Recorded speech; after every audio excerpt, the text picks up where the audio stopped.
Bismillahirrahmanirrahim. Assalamualaikum warahmatullahi wabarakatuh. Pada tanggal 25 Oktober ini hari Selasa, saya akan mengambil video pembelajaran terkait dengan tugas UKIN mahasiswa P3G dalam jabatan Pengurus Angkatan 22 Sejarah Kebudayaan Islam UIN Datuk Karama Palu. Ayo selamat menayangkan video ini, mudah-mudahan ada manfaat. Assalamualaikum. Baru bagaimana kabarnya semua? Baik. Semuanya sehat? Sehat. Semuanya aman? Aman. Jadi pada masa ini sering terjadi sakit. Jadi kalian harus jaga diri. Jadi sebelum kita mulai pelajaran, Pak Guru suruh Bulita dulu untuk memimpin doa sebelum belajar. Ayo kita. Kita belajar berdoa.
Selesai kita berdoa, sebelum memulai pelajaran, Pak Guru mau absen dulu. Ya. Absen satu-satu dulu siapa-siapa yang tidak hadir. Ya. Jadi pada pertemuan kali ini siapa-siapa yang tidak hadir? Rajiman, Puja. Jadi Rajiman alasannya kenapa tidak hadir? Sakit. Tidak ada keterangan. Muja. Tidak tahu. Oke, kalau begitu setelah Pak Guru absen, kemarin itu minggu yang kemarin itu kita sudah belajar terkait dengan bagaimana dakwah Rasulullah periode Madinah. Dan sekarang kita akan mempelajari dakwah Rasulullah periode Madinah. Jadi sebelum kita memulai pelajaran, nanti dengar semua ya. Pak Guru akan menjelaskan bagaimana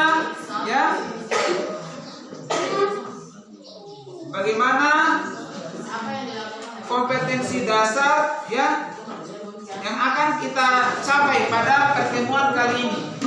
Ya. Jadi perhatikan ya.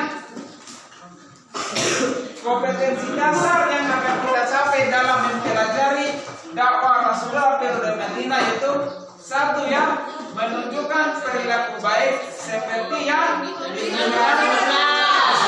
Yang kedua, menunjukkan sikap.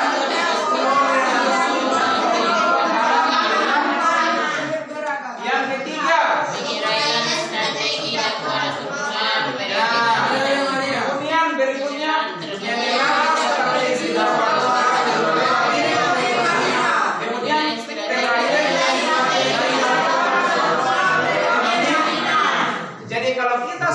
kompetensi dasar yang akan kita capai pada pertemuan ini, nanti kita akan mengetahui lagi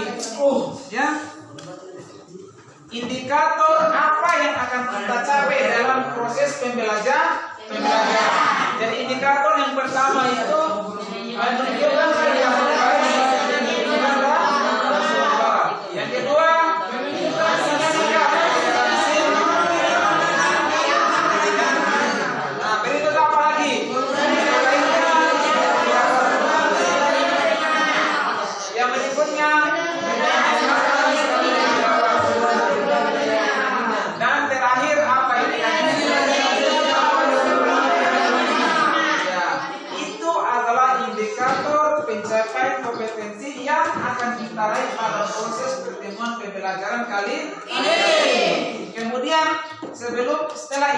kita akan mengetahui tujuan apa yang akan kita raih. Jadi kita belajar sejarah dakwah Rasulullah periode Mekah itu, tujuan apa yang akan kita capai pada proses pembelajaran ini ya. Jadi tujuannya yaitu pertama, satu, menunjukkan baik seperti yang disampaikan oleh Rasulullah. Yang kedua apa?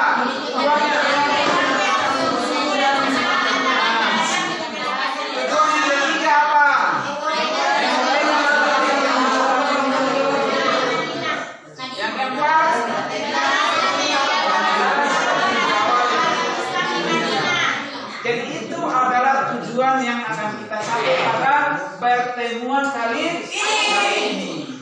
Kemudian sebelum memulai pelajaran, Pak Guru akan mereview kembali pelajaran minggu kemarin. Kemarin itu kita sudah belajar terkait dengan bagaimana dakwah Rasulullah periode Mekah. Jadi coba perhatikan ya.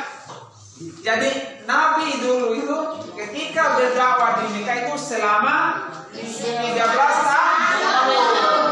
Jadi di Mekah itu Nabi berdakwah selama 13 tahun hanya untuk mengajarkan atau menyampaikan dakwah bersifat tauhid. Kenapa dakwahnya tauhid saja? Karena pertama, kondisi masyarakat Arab Quraisy pada saat itu mereka banyak yang menyembah berhala. Makanya selama 13 tahun itu Nabi berdakwah di sana itu. Jadi sebelum hijrah Nabi sudah berdakwah di Mekah selama 13 tahun. Nanti pada saat Nabi hijrah ke Madinah itu beda lagi, bukan hanya tauhid saja yang diajari oleh Nabi, tetapi semua mulai dari sosial, politik, ekonomi dan ilmu pemerintahan semua diajari oleh Nabi. Ketika Nabi setelah hijrah. Ya.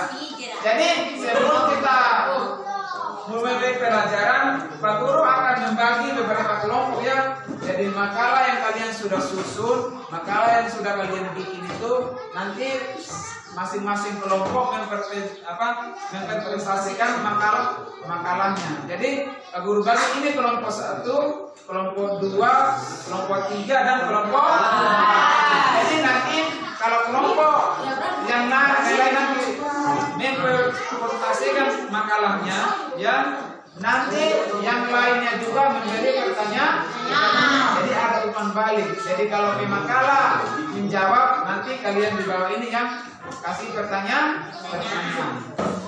Oke, kita akan memulai persentase makalahnya mulai dari kelompok 1 dulu. Jadi nanti teman-teman memberi tanggapan atas makalah yang disusun oleh kelompok 1. Ya, kita mulai pertanyaan dari kelompok 1 dulu. Ayo kelompok 1. Apa pertanyaannya?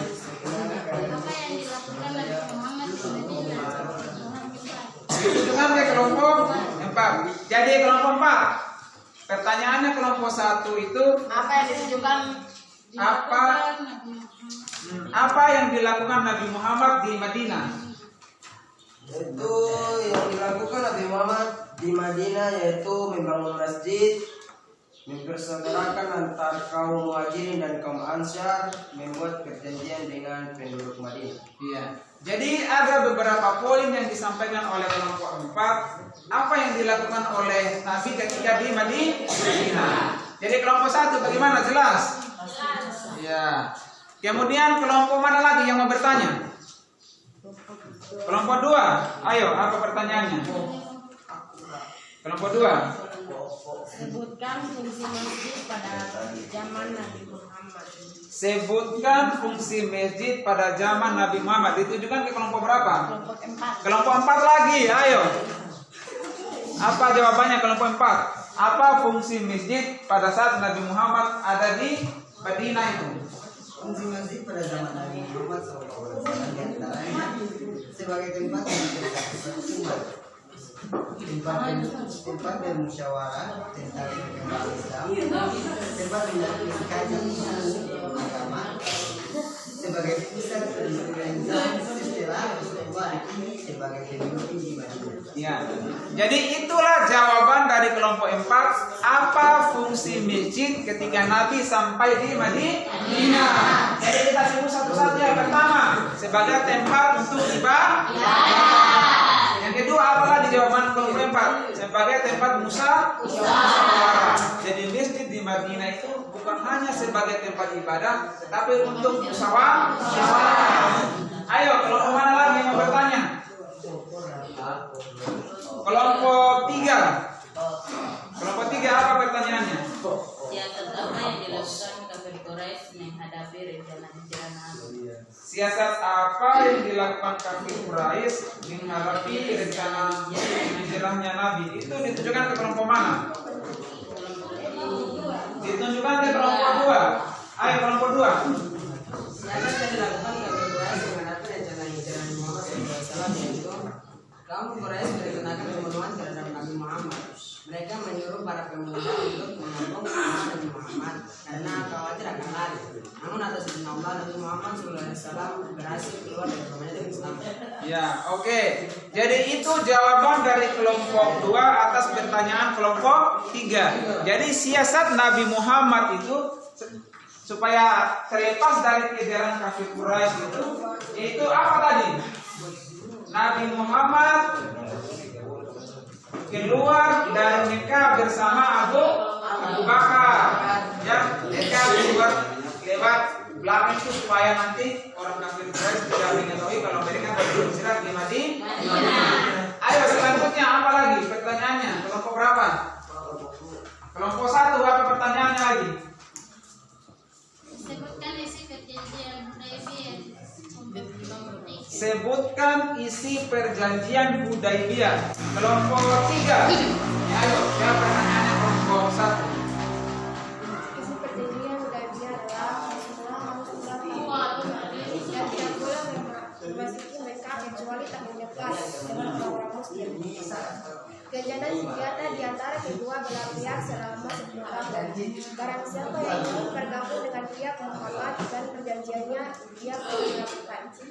Dan barang siapa yang bergabung dengan pihak Quraisy dan perjanjiannya, dia boleh melakukannya. Siapapun orang Quraisy yang mendatangi Muhammad tanpa izin walinya harus dikembalikan ke pihak Quraisy. Dan siapapun dari pihak Muhammad yang mendatangi Quraisy, dia tidak boleh dikembalikan padanya. Iya. Jadi dengar ya, jawaban dari kelompok 3. Pertanyaan dari kelompok 1, apa isi perjanjian Hudaybiyah? Jadi isi perjanjian Hudaybiyah itu ada 4 ya.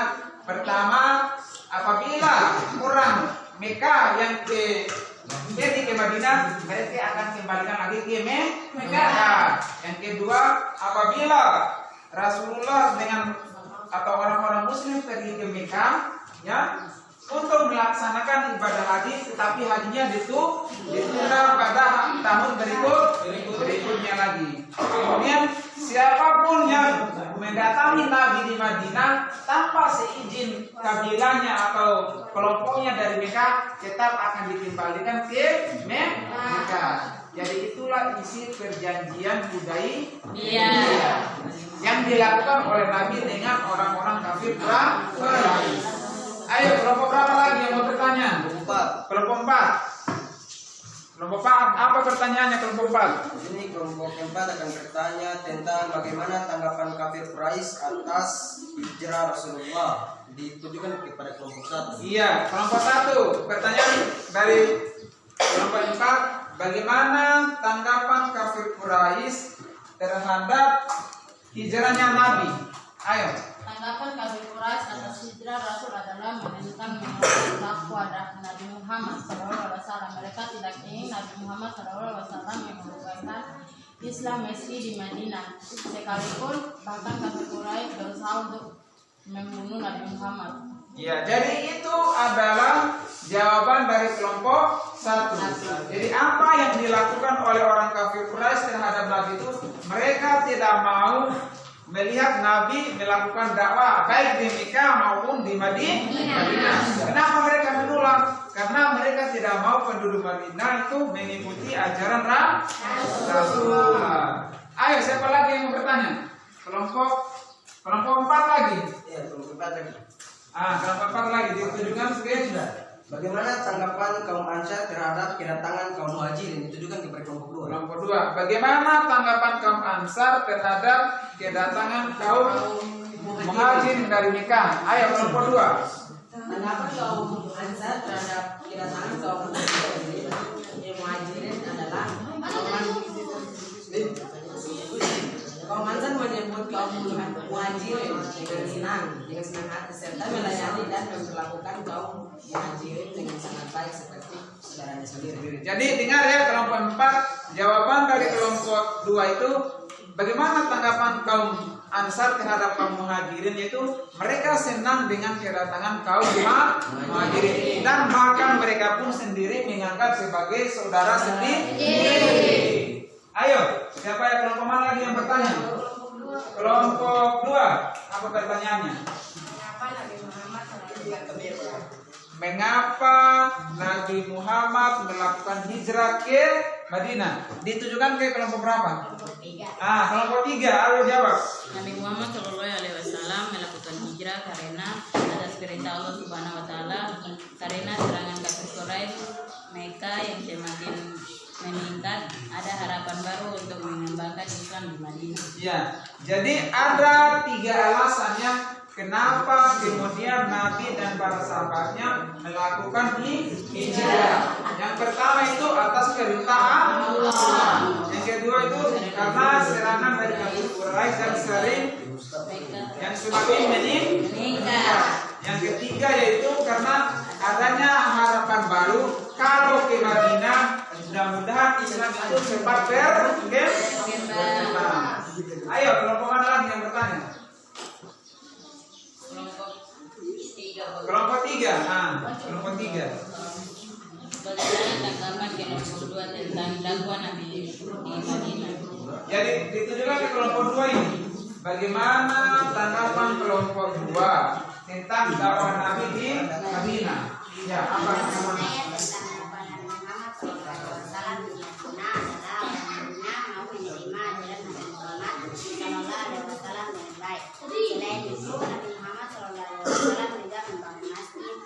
mempersaudarakan antara Muhajirin dan Ansar dan membuat perjanjian dengan Madinah. Iya. Jadi itu adalah tanggapan dari kelompok 2 yang terkait dengan dakwah Nabi di Madinah. Jadi di Madinah itu Nabi pertama-tama mendirikan masjid. Yang kedua itu mempersaudarakan kaum Muhajirin dan Ansar. Ketiga yaitu yang paling penting ini, yang poin ketiga itu membuat perjanjian antara Nabi dengan penduduk Madinah. Siapa yang tahu kenapa Nabi membuat perjanjian atau membuat piagam Madinah? Karena di Madinah itu ya terdapat beberapa komunitas atau kelompok masyarakat yang berbeda. Jadi dari perbedaan agama, ya, dari perbedaan suku dan sebagainya, makanya dibuatlah perjanjian atau piagam Madinah. Jadi kalau kalian sudah selesai memperkuaskan makalahnya, sekarang kalian kerjakan tugas LKPD yang Pak Guru bikin itu sebelum Pak Guru simpulkan terkait materi pada kesempatan kali ini. Atau ada yang mau bertanya lagi?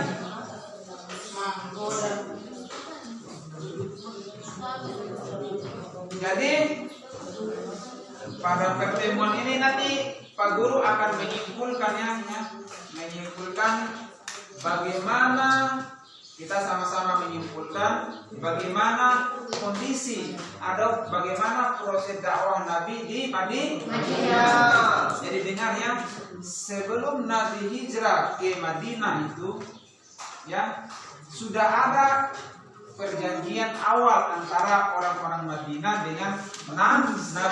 Namanya itu perjanjian Akabah. Jadi ada Akabah 1, ada Akabah 2. Disitulah tonggak atau puncak kenapa kemudian Nabi mau pergi hijrah ke Madinah. Nah, salah satu isi dari perjanjian Akabah itu adalah kalau Nabi sudah sampai di Madinah, orang-orang Madinah akan membantu dan menolong Nabi dalam berdakwah, dan mereka siap untuk masuk atau memeluk agama Islam.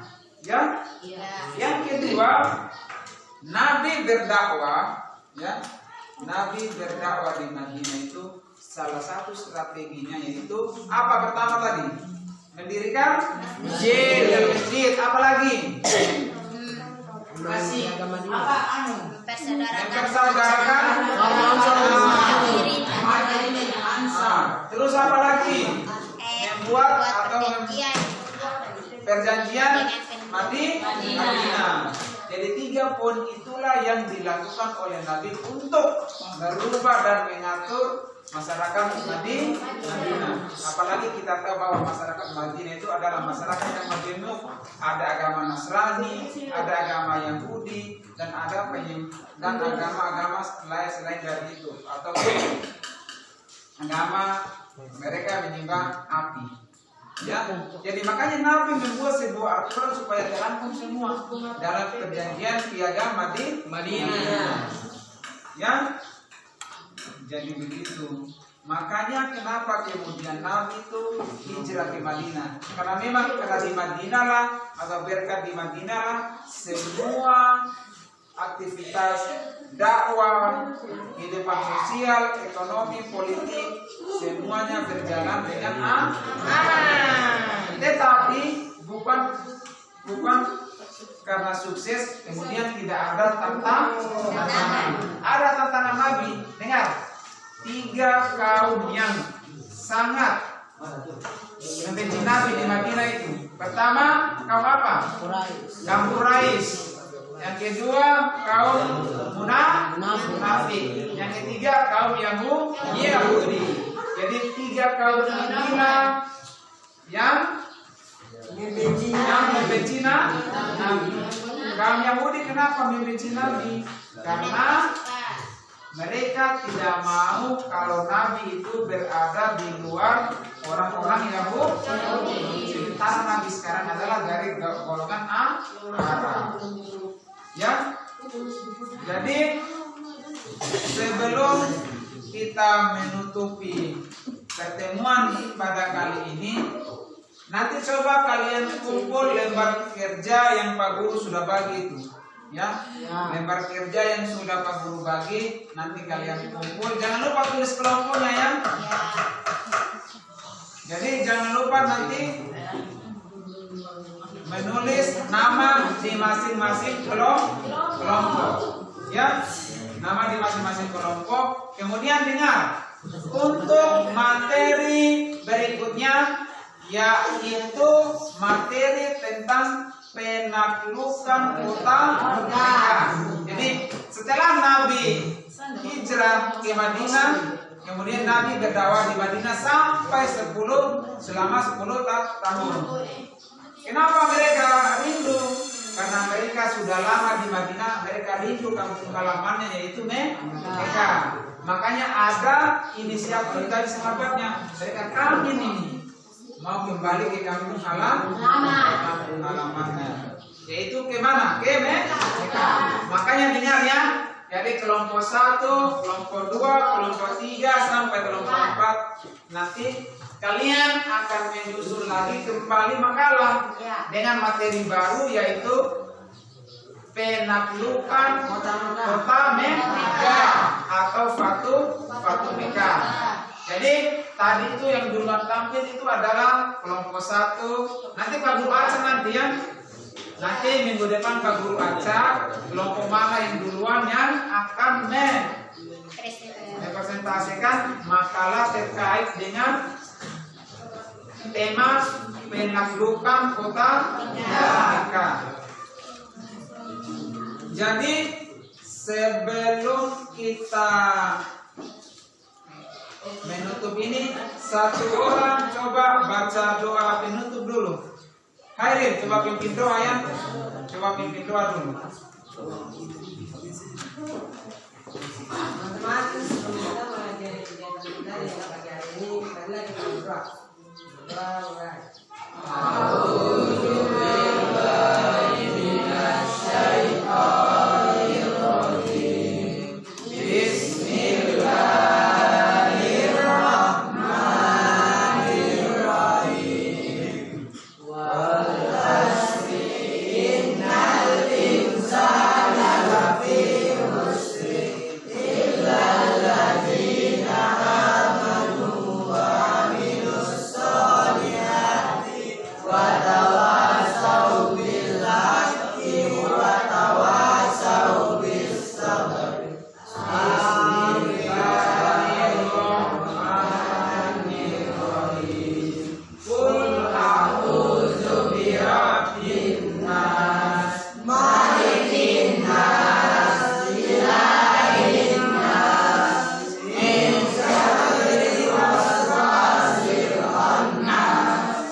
Jadi itulah video pembelajaran pada kesempatan kali ini. Mudah-mudahan pada pertemuan berikutnya kita akan mendapat ilmu baru lagi. Ya, mudah-mudahan kalian selesai mata pelajaran ini jangan lupa menjaga kesehatan.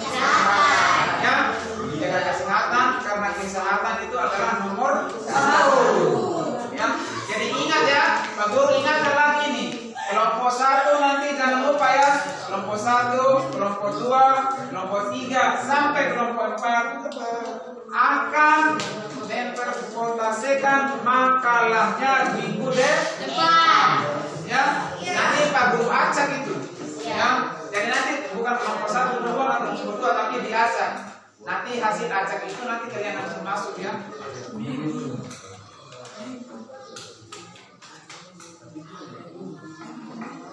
Jadi nanti yang belum kumpul tugas ini, yang belum kumpul tugas kelompok 3 nanti kasih cepat ya. Tugas itu kasih cepat, Pak Guru kasih waktu sebentar ya. Jadi yang sudah mengumpulkan tugas ini yaitu kelompok 1, kelompok 2 sama kelompok 4. Jadi tugas KPD yang Pak Guru bagi tadi itu kelompok 3 harus kumpul cepat ya, kerjasama dengan baik sama teman-temannya.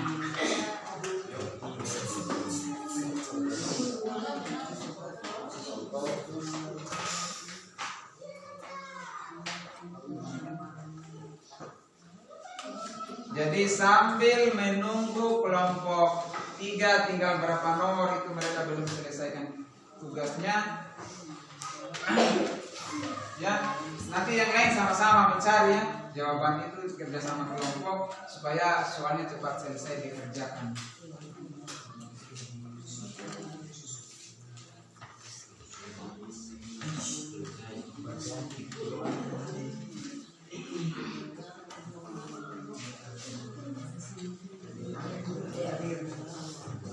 Jadi itulah proses pembelajaran kita pada kesempatan kali ini. Mudah-mudahan pertemuan pada hari ini dengan materi dakwah Nabi Turun di Madinah mendapatkan ilmu baru bagi peserta didik khususnya di Madrasah Aliyah Kabupaten Kaimana. Dan kemudian saya ucapkan terima kasih kepada teman dan dewan guru yang sudah membantu dalam proses pembuatan video pembelajaran untuk memenuhi tugas yang diberikan oleh dosen di kampus UI Dato Karamang Palu khusus untuk mahasiswa PPG BS2 Sejarah Kebudayaan Islam.